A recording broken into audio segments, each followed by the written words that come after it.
আরে ভাই বড্ড খারাপ লাগে দেশে আমরা এই ধরনের অনৈতিক দুর্ঘটনাগুলো শুনি। এই যে বাড়িঘর প্রত্যেকটা মানুষেরই স্বপ্ন থাকে আত্মীয় স্বজন পরিবারের সাথে ঈদ কাটানো, সেটা মুহূর্তের মধ্যেই স্বপ্ন মানে এক মুহূর্তেই সেটা ধ্বংস হয়ে গেল। আর কিসের জন্য বললাম বিষয়টা দেখেন, আমরা যেহেতু অনেকে গাড়ি পথে যাই, এই, অনেকে আপনার নৌযান পথে যায়, এই যে সদরঘাট টার্মিনাল যে এই ঘটনাটা, তো আসলে বিষয়টা খুব খারাপ লাগলো। আগে শুনতাম কি লঞ্চ দুইটা যাইতো বা একটা এলাকায় একটা বাড়ি খেয়ে সেটা মাঝখানে নদীর মাঝখানে দুইটা যেত, এই ধরনের ঘটনাগুলো শুনতাম। কিন্তু সাম্প্রতিক ঘটনা যেগুলো শুনি বা এগুলা মানে মানার মতন না।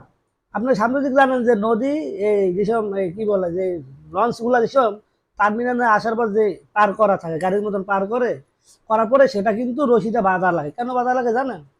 অনেক সময় যদি খোলা অবস্থা থাকে তো ওই কি লঞ্চটা কি হয় বাতাসে ঢেউটে সইরা যায়, সেটা জায়গা মতন থাকে না, এই জন্য ওটাকে ধীর স্থির রাখার জন্য রশিটা বাঁধা হয়।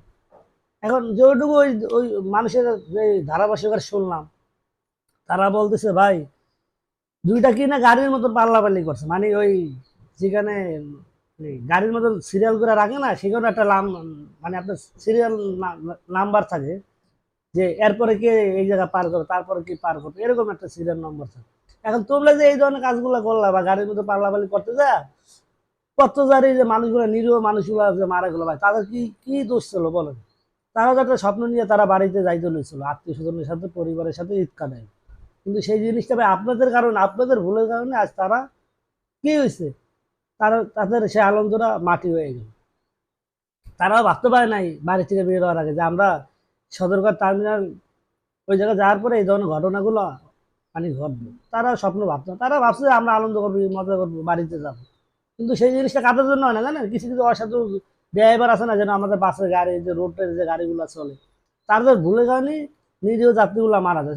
সেম টু সেম এই সদরঘাটে যে টার্মিনাল লঞ্চের এই যাত্রীগুলো ঠিক তাদের মানে এই কিছু ড্রাইভার মানে যে লঞ্চের যে ড্রাইভার তাদের জন্য আজ ভুলে কারণে পাঁচজন নিরীহ মানুষগুলো মারা গেল। এখন এই বিচারগুলো কাদের কাছে বলবো বা এগুলো নিরপেক্ষ বিচার কারা করে বলেন? এগুলো বড় বড় প্রশাসন কি দেখবে? চাইলে তারা তদন্তের মাধ্যমে সবই পারে। তবে যেটুকু শুনছি যে লঞ্চের ড্রাইভারকে তারা কিনা আটক করছে, এটা একটা ভালো দিক। এখন তাদেরকে জিজ্ঞাসাবাদ করলে হয়তো আর কিছু বের হবে। বা রশিরও এই যে আমরা যে লঞ্চের যে রশিগুলা বাঁধি, এটার মেয়াদ কতদিন আছে এগুলো তো ভাই যারা লঞ্চের কর্তৃপক্ষ আছে তারা তো এগুলো চেক আপ করা উচিত বিমানের মতো। সেরকম বিমান এই যে আকাশপথে ওড়ে ওড়ার পরে তারা প্রতিটা দিন সেকেন্ডে সেকেন্ডে চেক করে সেগুলো চাকা ঠিক আছে কিনা, সেগুলো ডানা ঠিক আছে কিনা, সেগুলো ইঞ্জিন ঠিক আছে কিনা। এইগুলো লঞ্চের প্রত্যেকটা জিনিস চেক দেওয়া উচিত। লঞ্চ না যে কোনো বাস আমরা যে রাস্তাঘাটে যে কোনো গাড়িগুলো চালাই প্রত্যেকটা দিন তাদের এই গাড়ির চাকাগুলো ঠিক আছে কিনা নাটগুলো লুজ আছে কিনা। ভাই দুর্ঘটনা যে হয় এগুলো হওয়ার কারণে অনেক কিছু ইস্যু কারণ থাকে, সেগুলো খুঁজলে তদন্ত করলে অবশ্যই এগুলো পেয়ে যায়। এখন তাদের ভাই পরিবার তো হাজার, তাদের পরিবারের যে আনন্দ সেটা নাই।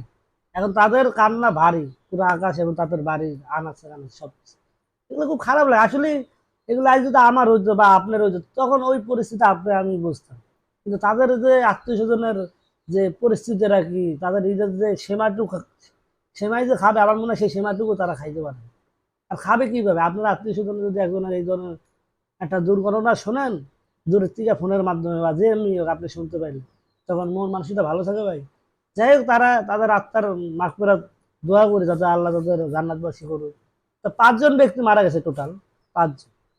তো খারাপ লাগলো দেখেন, এত ধরেন আমি এত আশা করে গেলাম, টিকিট কাটলাম, এখন এই ধরনের ঘটনা যে আমার সাথে হবে সেটা আমিও জানি না, একমাত্র আল্লাহ ছাড়া।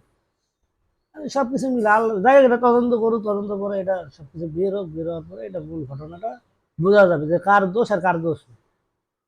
তো যাই হোক ভিডিওটা এই পর্যন্ত, সবাই ভালো থাকুন, ধন্যবাদ।